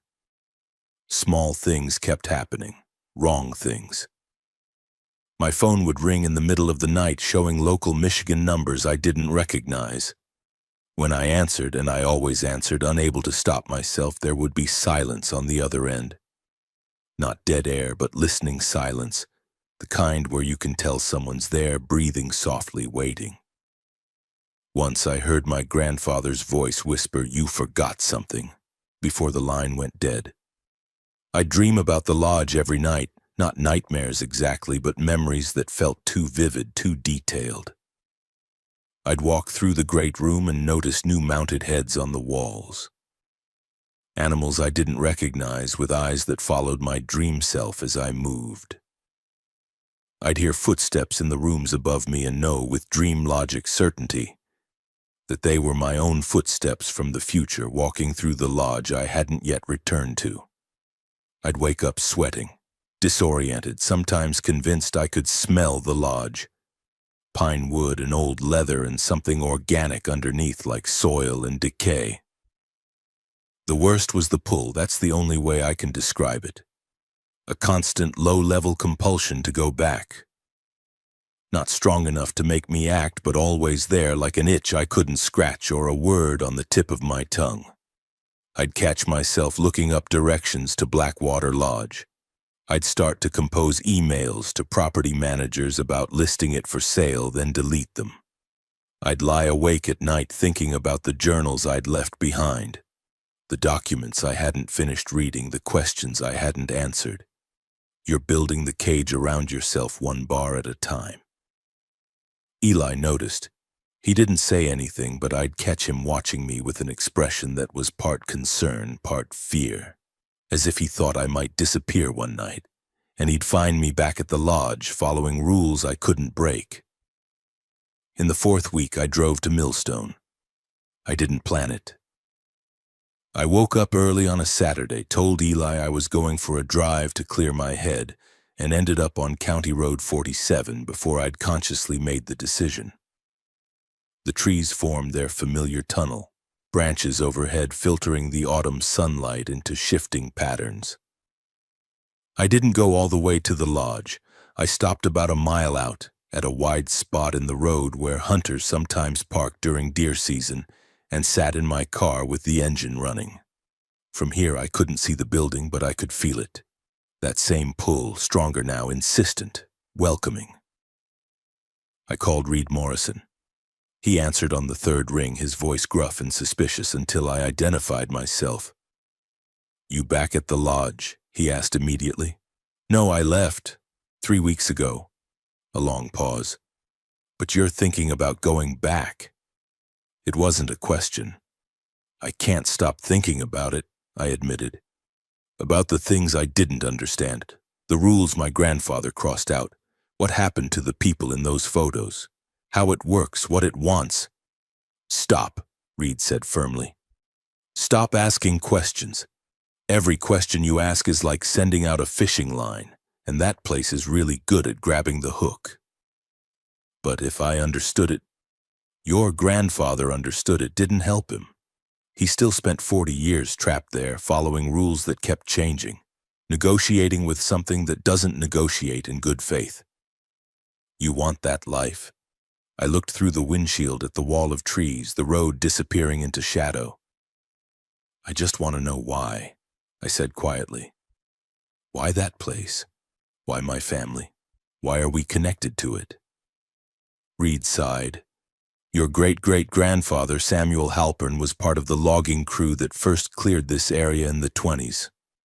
They found something in the woods around the lake, some kind of old site, stone formations that didn't look natural.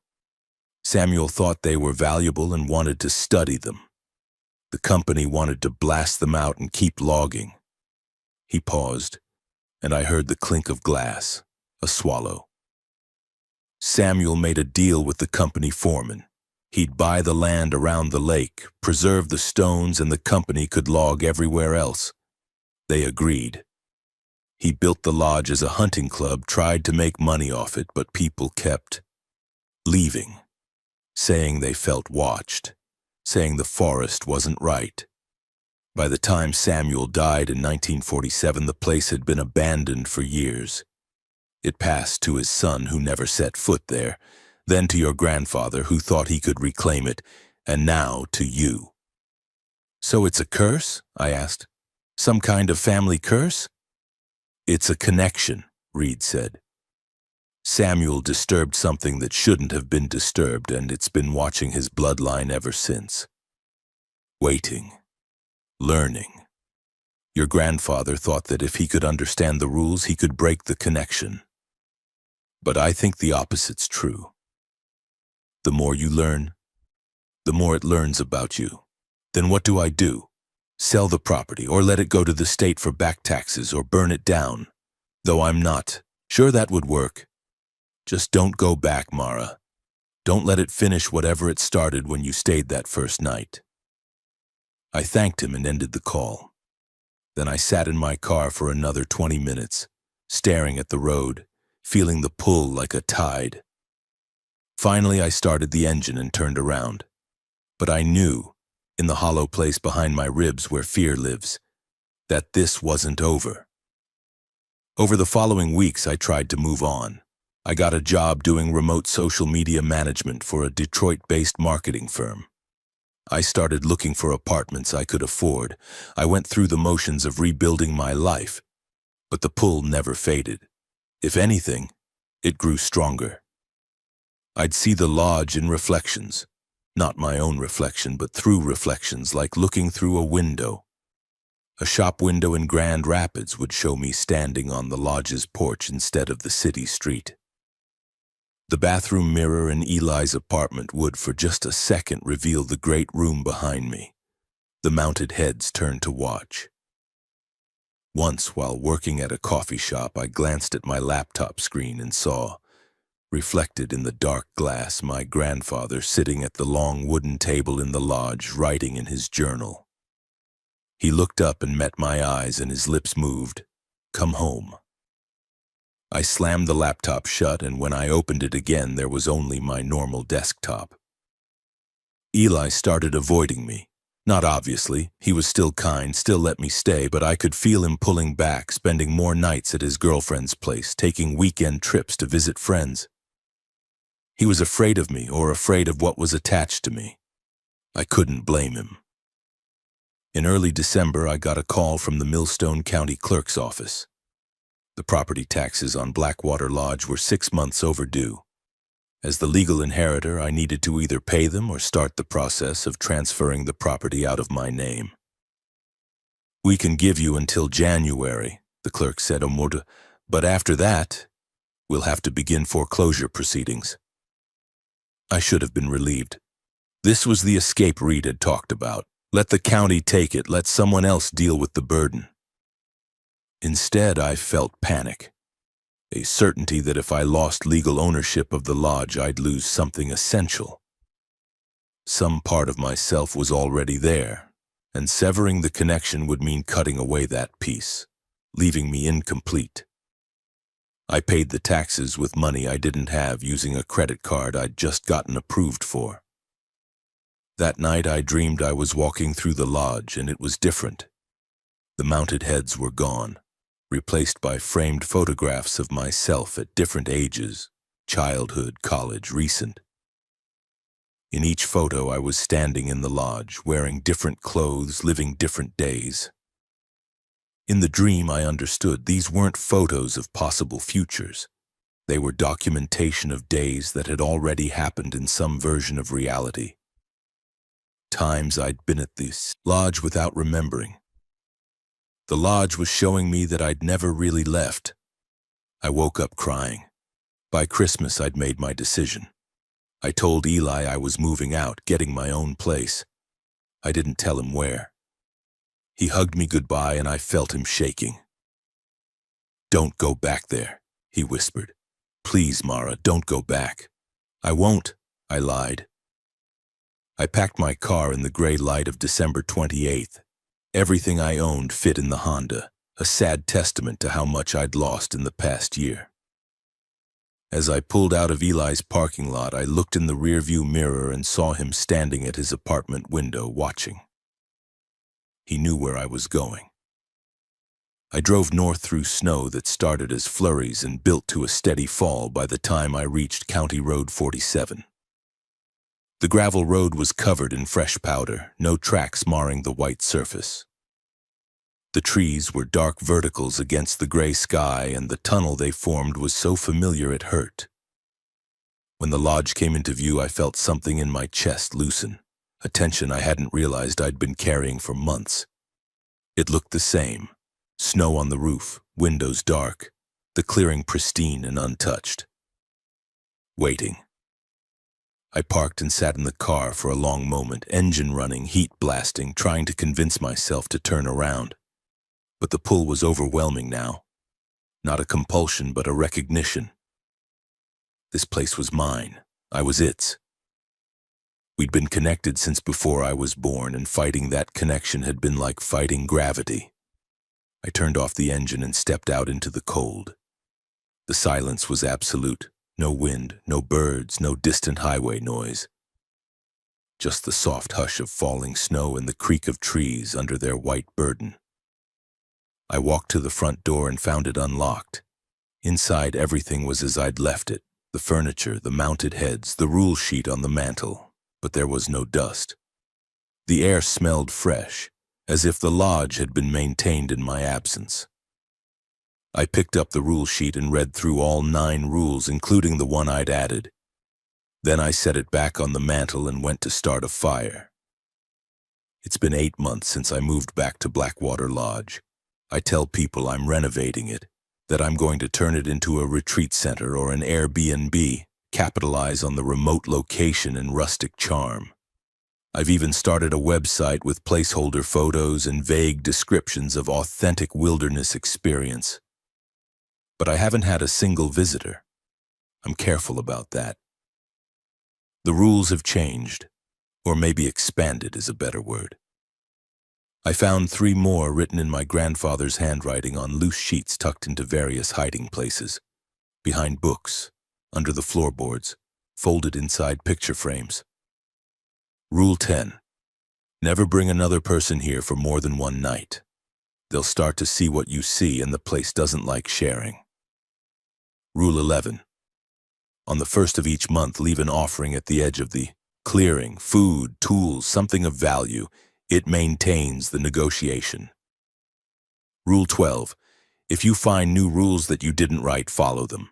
They're coming from someone who learned the hard way. I follow them all meticulously. The rules give my days structure and purpose.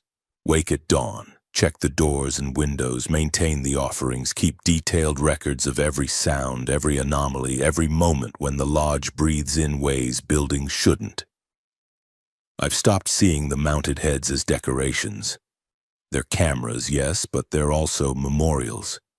Each one represents something that was taken, studied, understood, and returned as a hollow shell. The elk above the fireplace, the one that was here before my grandfather. I think it might be the oldest.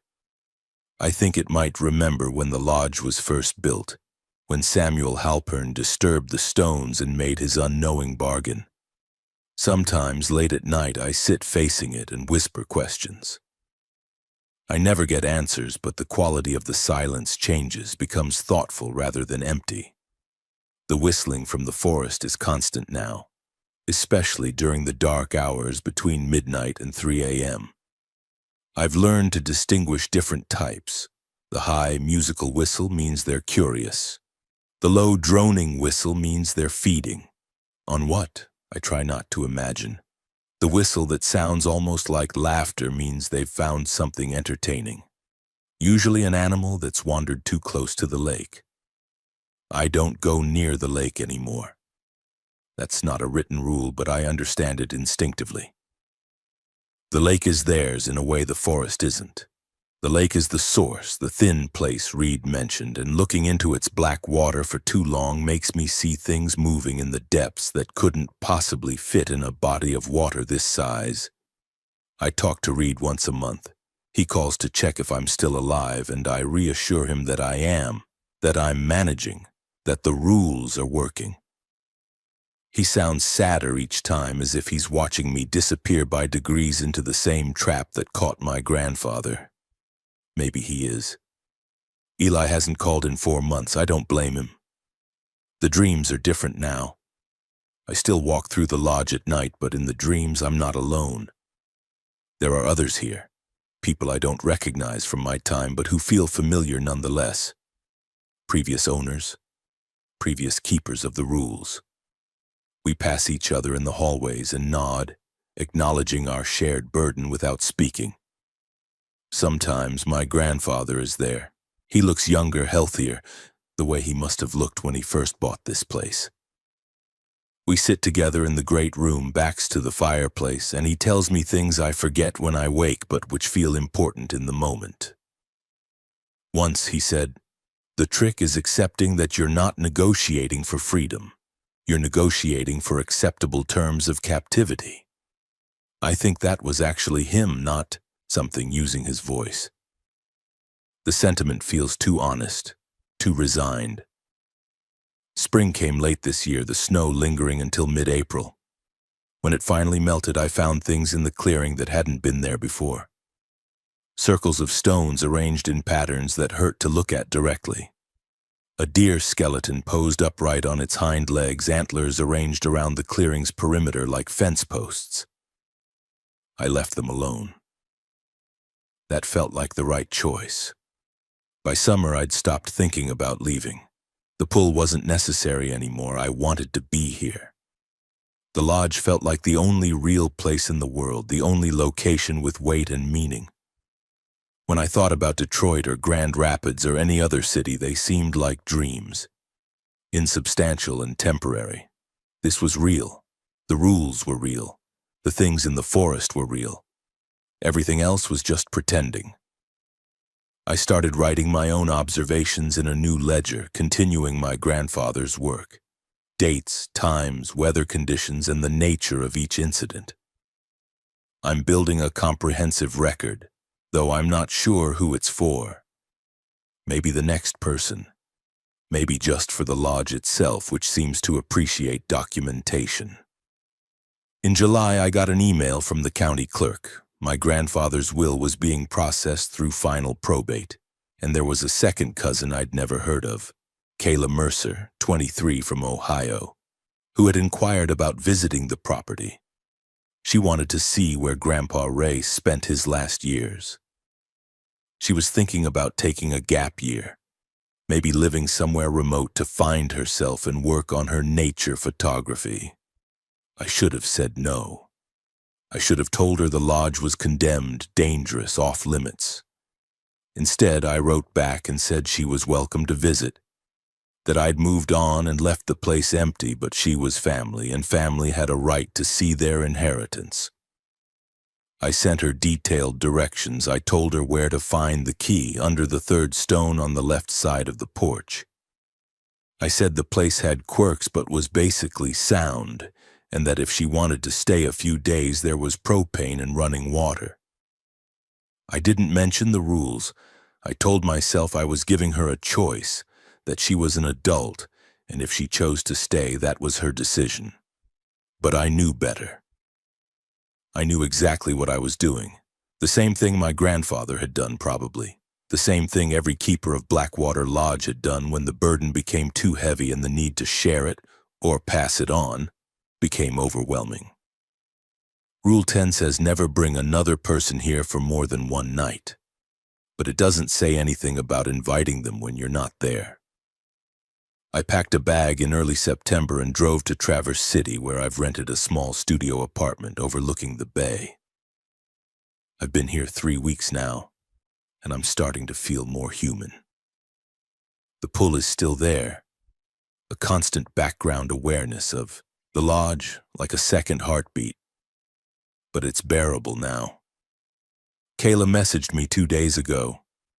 She'd arrived at the lodge, found it rustic but charming, and planned to stay through October to catch the fall colors. She was already posting photos on Instagram, the clearing at sunset, the lake through the trees, artistic shots of the great room's interior with sunlight streaming through the windows. In one photo, I could see the rule sheet on the mantel, slightly out of focus in the background. She hasn't asked me about it yet. This morning, she posted a new photo, a selfie taken in the great room at dusk. She was smiling, face flushed with excitement, eyes bright. The caption read, "Day 4 at the family lodge." Found some weird house rules, Grandpa wrote. Hilarious old school stuff. We'll definitely be testing these out for content. Stay tuned. In the background of the selfie, visible over her shoulder, the mounted deer heads were all turned slightly toward the camera. I study the image on my phone, zooming in, checking details I don't want to see but can't look away from. In the darkened window behind Kayla, the one facing the tree line, there's a reflection. Not of the great room, but of the forest, and in the forest, barely visible among the trees, are shapes, tall, narrow, waiting. I should call her. I should tell her to leave immediately, to break the rules, to run. But I don't. Instead, I close the Instagram app and set my phone down. I stand at my apartment window looking out over Traverse City's lights reflecting on the dark water of Grand Traverse Bay, and I think about Blackwater Lodge 60 miles north. I think about Kayla, alone there as the sun sets, reading through rules she doesn't understand, laughing at warnings written in blood. I think about what she'll hear tonight when the knocking starts. And I think about how, maybe next spring, when the pool becomes unbearable again, I'll drive back to find the lodge maintained and clean. The rules sheet updated with a 10th line in handwriting that isn't mine, and another keeper following the rhythms that the lodge demands. The cycle continues. It always continues. My grandfather spent 40 years learning that lesson. I learned it in 8 months. How long will it take, Kayla? My phone buzzes. A new message from her. Hey, Mara. Quick question. What does Rule 3 mean about the curtains? Just want to make sure I understand before it gets too late. Also, did you have problems with the back door lock? It's kind of loose. I stare at the message for a long time. Then I type, back door needs to be locked before sunset. It's important. The curtain thing is just an old superstition, but the door lock is serious. Make sure it's secure. I hit send before I could reconsider. One rule. I've given her one rule to follow, and if she follows it, she'll want to understand why. And understanding will lead to belief, and belief will lead to negotiation, and negotiation will lead to exactly where I am now. Far enough away to breathe, but never far enough to be free. The phone buzzes again. Okay, thanks. Will do. This place is so peaceful. I can see why you loved it here. I turn off my phone and pour myself a drink. Outside, the city glows and hums with life. Cars pass on the street below. Somewhere, people are laughing, arguing, living normal lives in normal places that don't demand tribute or enforce rules written in exchange for the dead. But all of that feels distant, muted, like I'm watching it through thick glass. The only thing that feels real, truly, solidly real, is Blackwater Lodge, 60 miles north, waiting in the forest with its doors locked and its curtains drawn and its mounted heads turned to watch whoever's foolish enough to stay after dark. And now there's someone new for them to watch. Someone new to teach the rules. Someone new to keep. I should feel guilty, but mostly I feel relieved. 3 weeks later, Kayla Mercer posts a new photo to Instagram. The rule sheet on the mantle now with 10 lines instead of 9. The caption reads, "Found out why Grandpa wrote these. Will explain everything in my next post." That next post never comes. Her last Instagram activity is a story posted at 11:47 p.m., showing the view from the front window, darkness, trees, and nothing else. The caption is a single word: listening. The account goes silent after that. But if you look at Mara Halpern's location data from her phone, subpoenaed months later during a welfare check after Kayla's family reports her missing, you'll see that despite claiming to be in Traverse City, her phone pings off a single cell tower consistently, the one servicing County Road 47 in northern Michigan, approximately 1 mile from where Blackwater Lodge sits in the forest. She's been there all along, following the rules, waiting for the next one.